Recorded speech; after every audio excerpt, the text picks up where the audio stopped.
Kalau kita kebanyakan uang, pastinya bersyukur bukan?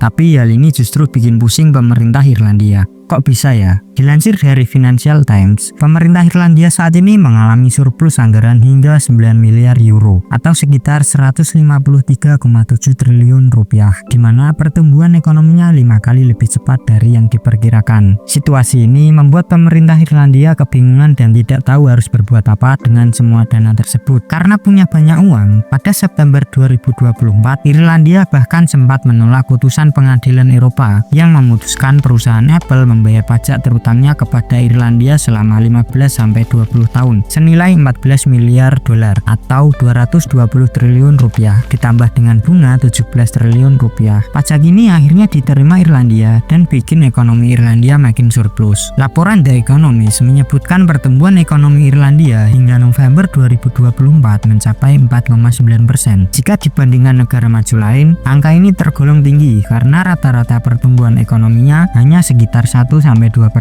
Fenomena ini adalah hasil dari kebijakan pemerintah Irlandia sejak 1950, di mana Irlandia menawarkan tarif pajak perusahaan yang rendah untuk menarik perusahaan asing. Saat ini pajak hanya 12,5%, salah satu yang terendah di Eropa. Sebagai perbandingan, pajak di Indonesia sendiri mencapai 22%. Selain tarif pajak perusahaan yang rendah, Irlandia juga berfokus untuk meningkatkan kualitas SDM. Menurut Direktur Eksekutif Institut Ekonomi dan Kajian Sosial, Alan Barrett, salah satu tawaran Irlandia dalam menarik investor asing adalah SDM yang terdidik dan terampil. Atas hal tersebut, pada 1967, Irlandia memutuskan untuk menggratiskan pendidikan dasar dan pasca dasar bagi semua anak, di mana sebagian besar sekolah dasar di Irlandia didanai oleh negara. Tak hanya itu, pemerintah Irlandia menyediakan banyak fasilitas untuk warganya yang mau meningkatkan skill mereka, seperti melalui program khusus keterampilan Springboard Plus. Dengan tarif pajak perusahaan yang rendah dan sumber daya manusia yang berkualitas, strategi ini berhasil menggait perusahaan asing untuk membangun bisnis di Irlandia, mulai dari Meta, Google, Airbnb,